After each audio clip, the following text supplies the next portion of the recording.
Assalaamu calaykum waraxmatullah. Mee ara yuutuubaroota hunda gaaffii takka haa gaafadhu. Viidiyoon teessan tan isin chaanaala yuutuubii irratti hojjettan yookiin immoo gadhiiftan tana boodaan ta'an akka isiniif daawwatamtu hin feetanii? Ni feetan jechuudha. Kanaaf ammoo viidiyoowwan nuti yuutuubii irratti gadhiifnu tartiibaan tana boodaan ta'an akka nu daawwatamtuuf pileeyiliistii waan jedhamutu jira jechuudha. Pileeyiliistii kana akkamitti itti fayyadamnaa? Pileeyiliistiin akkamitti chaanaala keenya guddisaa? Akkamitti viidiyoon teenya akka tartiibaan laalamtu godhaa haja'u booda irratti isin garsiisa jechuudha. Jalqaba irratti immoo wanni isin garsiisu akkaataatti isa kireet godhan jechuudha. Kanaaf viidiyoon kun isin barbaachisaa keessattuu yuutuubaroota haarayaaf jechuudha. Akkasuma viidiyoowwan garaagaraa kan chaanaala ittiin guddisnu, viiyuu ittiin daballu, sabskiraayibar ittiin argannu, walumaa galatti viidiyoowwan garaagaraa kan chaanaala yuutuubii guddisuudhaaf barbaachisan hedduu qabannee fuuldurattis isinii dhufna jechuudha. Kanaaf chaanaala keessanis ni guddifna, keenyaas ni guddifna isin jenna. Kanaaf ammoo viidiyoowwan babbareedoo akkasuma barsiistuu bu'aa yuutuubarootaaf qabdu tana argachuudhaaf chaanaala kanatti makamaa sabskiraayib godhaa isiniin jenna. Akkasuma yaadaaf gaaffii yoo qabaattan koomentiidhaan nu kaayaa jechaa viidiyoo kanaas laayik godhaa gama viidiyoo teenyatti asiin.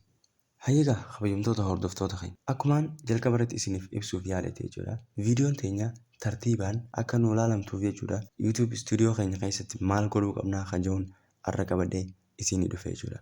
Kanaaf ammoo pileeyiliistii kireet goone jechuudha. Pileeyiliistiin faayidaa hedduu qaba.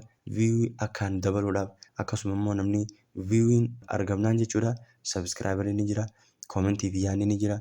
Walumaa galatti chaanaalli keenya ni guddata jechuudha. Kanaaf ammoo jalqaba irratti akkaataa itti kireet goonuun isin garsiisa.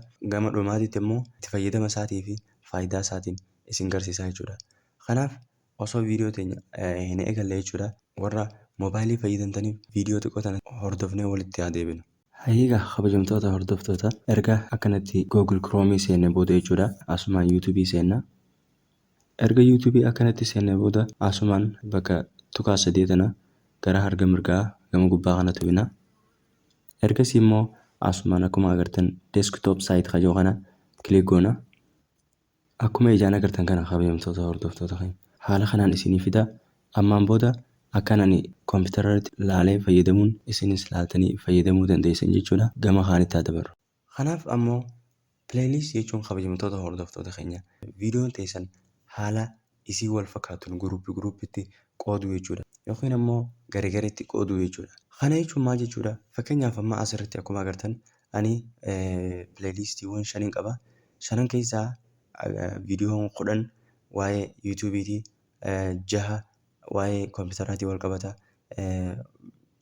14 maal waa'ee tooftaalee moobaayilii teenya haala salphaadhaan fayyadamuu nu barbaachisanii, akkasuma viidiyoon 10 waa'ee koodiilee moobaayiliitii, 7 immoo waa'ee waayifaayiitii wal qabataa jechuudha.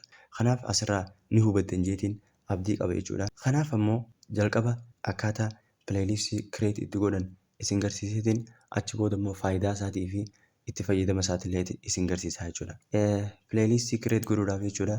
Erga yuutuubii seentanii achii booda yuutuubii stuudiyoo keessan seentan booda asumaan bakka kireet jettu tana jechuudha. Bakka footoo piroofaayilaa teenya tana bira kilik goona. Ergasii immoo akkuma agartan asitti niiw pileeyiliist jedha. Niiw pileeyiliist kajoo kana kilik goona. Ergasii sanduuqa xiqqashaa kanaatu nu as baha jechuudha. Erga sanduuqni kun nu as bahe jechuudha. Taayitil kajoo kun maqaa pileeyiliistii saniiti jechuudha. Kana jechuun maal jechuudha? Asirratti akkuma agartan maqaan pileeyiliistii kanaa jechuudha. Tooftaalee chaanaala yuutuubii guddisuuf nu barbaachisan jedha. Kana bira yoo dhufne immoo waa'ee koompitaraa jedha. Akkasuma kana bira yoo dhufne akkamitti waayifaayii keenya jedha.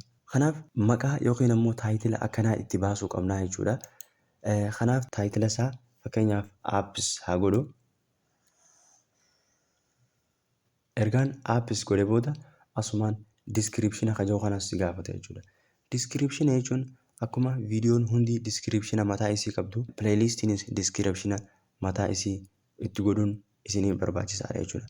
Fakkeenyaaf amma pileeyiliistii kana keessatti jechuudha. Wanni ani godhe akkaataatti namoonni waa'ee barnoota yuutuubii barbaadan yuutuubii irratti gizee ba'an sarchi godhan jedhee yaadu hunda asirratti barreesseef jechuudha. Kanaaf isinis asuma irratti bakka description jettu kanatti akkaataatti namoonni viidiyoowwan pileeylistii kana keessa jiran search ni godhanii jettanii itti yaaddan hunda asitti walitti qabdanii jechuudha. Kabajamtoota hordoftoota keenya. Erga barreessitanii booda jechuudha. Ani ammaan barreessu kunumattiin isinii dhiisa. Create godheetiin isin garsiisa jechuudha. Akkuma agartan playlist created jala kanarratti akka create taateef kakaan seennee haa ilaallu jechuudha. Seennee ilaaluudhaaf asumaan bakka content jettu tana click goona. Ergasii akkuma agartan asitti playlists jaa playlistii kana click goona. Ergasii akkuma agartan playlistiin keenya kan apps jedhamu create ta'ee jira jechuudha. Kanaaf amma viidiyoo upload godhuu qabna playlistii keenya kana keessatti jechuudha. Viidiyoo upload godhuudhaaf asumaan akkuma agartan bakka details kana bakka qalamaa tana tuqna. Ergasii immoo akkuma agartan descriptionas itti barreessitanii siin jee akkumaan jalqaba irratti isin tuquuf yaale jechuudha. Asumaan videos bakka itti tana click goona. Ergasii ammoo asumaan akkuma agartan jala kanarratti add videos jedha. Viidiyoo playlistii kana keessa galchaa jira. Viidiyoowwan chaanaala keenya keessaa viidiyoowwan aappiidhaan wal qabatan keessa galcheetiin isin garsiisa jechuudha. Kanaaf click goona. Achi booda akkuma agartan upload new video jira. Viidiyoo gadhiisuun deemnu waan ta'eef akkuma agartan jala kanarratti choose existing videos jira. Kanaaf viidiyoowwan ammaan duratti chaanaala kanarra gadhiifte keessaa filadhuu siin jira. Isii kanarratti click goona jechuudha. Akkuma agartan asii sii tarreessa jechuudha viidiyoowwan kee keessaa jechuudha. Kanaaf ammoo kanaas ni filaa fi akkasitti click gootanii viidiyoowwan playlistii haaraa isin amma uumtan kanaa wajjiniin wal qabatu akkanatti create gootanii akkuma agartan kunis aappiidha. Akkasii jechuudha. Kanaaf viidiyoowwan appilikeeshinaa wal qabatu yookiin ammoo aappisiidhaan wal qabatu abbaa afran kanaa jira waan ta'eef add hin godha jechuudha. Kanaaf add hin jaan jechuudha jala kanarratti.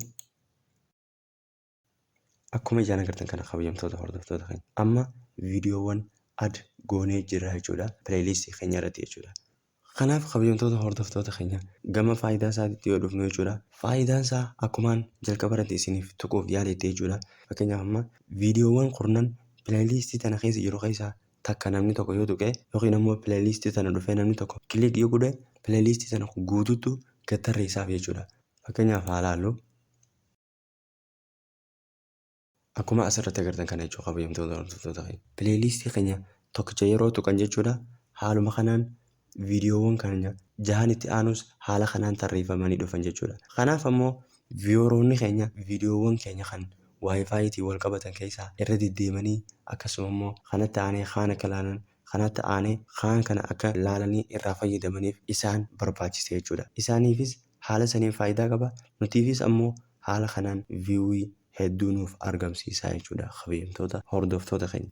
Kanaaf playlistiin faayidaa guddoo tana qaba. Chaanaala keenya guddisuudhaafis jechuudha. Fuulduratti isiniif ibsuudhaaf ni yaala jechuudha. Viidiyoowwan fuulduratti dalagamu keessaa. Kanaaf viidiyoowwan adda addaa isiniif daleena chaanaala kanarraa fagaatinaa isiniin jenna. Viidiyoo tana akka waa irraa baratanii irraa faayidaa argatan abdii qabna waan ta'eef viidiyoowwan biraatiin hamma walitti deebinuti nagaa rabbii keessa jiraadhaa. Assalaamu alaikum warahmatullaahi wabarakaatu.